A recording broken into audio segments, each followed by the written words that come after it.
గురుభ్యో నమ శ్రీ మహాగణాధిపతే నమ శ్రీ సరస్వతి నమ. భక్తులారా, వాల్మీకి మహర్షి రచించిన శ్రీమద్ రామాయణం యథాతథంగా చెప్పుకున్నాం. ప్రతి శ్లోకం దాని అర్థం. ఇందులో భాగంగా నిన్నటి వరకు మనం బాల, అయోధ్య, అరణ్య, కిష్కింద, సుందరకాండలు పూర్తి చేసి యుద్ధకాండలో 77వ సర్గ వరకు చెప్పుకున్నాం. 78వ సర్గని ప్రారంభం చేద్దాం. ఈ రోజున 78 సర్గ చెప్పుకుందాం. చెప్పుకునే ముందు వాల్మీకి మహర్షిని ప్రార్థన చేసుకుందాం. కూజంతం రామ రామేతి మధురం మధురాక్షరం ఆరుహ్య కవితా శాఖం వందే వాల్మీకి కోకిలం సమర్థ గురు సాయినాథ్ మహారాజ్ కీ జై. కుంభుడు, నికుంభుడు ఇద్దరు చచ్చారు. చదువుకున్నాం కదా మొన్న కదా. నిన్న నికుంభుడు ఎవరి చేతిలో ప్రాణం పోగొట్టుకున్నాడు? సుగ్రీవుడి హనుమంతుడి చేతిలో. అంతకుముందు సుగ్రీవుడి చేతిలో కుంభుడు కదా.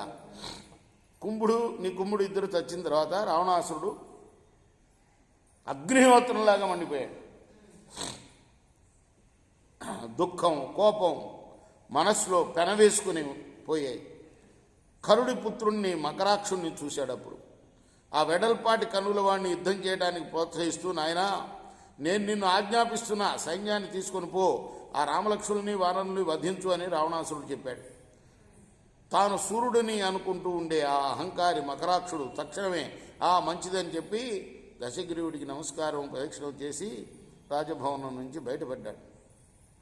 సేనాధ్యక్షుని చూసి, సేనాపతి వెంటనే నాకు రథాన్ని తెప్పించు, త్వరగా సైన్యాన్ని పిలిపించు అన్నాడు. ఆ సేనాపతి అప్పటికప్పుడు సైన్యాన్ని, రథాన్ని అక్కడికి పిలిపించాడు. ఆ రథానికి మకరాక్షుడు ప్రదక్షిణం చేశాడు. రాక్షస యోధులను అందరినీ చూసి, ఓ యోధులారా, మీరందరూ కూడా చక్కగా పోరాడాలి. మన ఏలిక రాక్షసరాజు రావణాసురుడు రామలక్ష్మణులను చంపివేయాలని ఆజ్ఞాపించాడు అన్నాడు. ఏం పేరు వాడి పేరు? మకరాక్షుడు. ఓ నిశాచరులారా, నేను ఆ రామలక్ష్మణుని, సుగ్రీవుణ్ణి, తక్కిన వానరవీరుల్ని ఉత్తమోత్తమైన బాణాలతో సంహారం చేసి చంపేస్తాను. ఎండుకట్టెలను అగ్నిహోత్రంతో దహించినట్టు ఎండుకట్టెలను అగ్నిహోత్రం దహించినట్టు ఆ వానర మహాసైన్యాన్ని శూలాలతో పొడిచి మీరందరూ కూడా నాశనం చేయాలి అని చెప్పి మకరాక్షుడు రథం ఎక్కాడు. వెంటనే ఆ రథాన్ని యుద్ధభూమికి తోలవలసిందని ఆజ్ఞాపించాడు. రాక్షస యోధులందరూ కూడాను నానా విధమైన ఆయుధాలను తీసుకొని ఆ రథం వెంట బయలుదేరారు. ఆ మహాకాయలు రాక్షస యోధులు తేనె రంగు కన్నులతోటి, పెద్ద పెద్ద కూరలతోటి తలలు విరబోసుకొని మదపటి ఏనుగుల ఘీంకారాల్లాగా సింహనాదం చేస్తూ, అన్ని వైపులా భేరీలు మోగిస్తూ, శంఖాలు పూరిస్తూ, దిక్కులు మారు మోగిపోయేటట్టుగా భుజాలు చరుచుకుంటూ యుద్ధభూమికి నడవటం మొదలుపెట్టారు. అప్పుడు ఆ మకరాక్షుడు రథసారథి చేతిలోంచి మునికోల జారి పడిపోయింది. ఆ రథధ్వజం హఠాత్తుగా నేలకూలింది. ఆ రథానికి కట్టిన గుర్రాలు నడుస్తూ నడుస్తూ అకారణంగా కాళ్ళు తడబడి కన్నీళ్లు కార్చాయి. గాలి దుమారం పరమదారుణంగా లేచింది.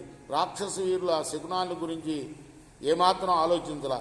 రామలక్ష్మణులు ఉన్న చోటికి మకరాక్షుడు వెంట ఆ రాక్షస సైన్యం నడవసాగింది.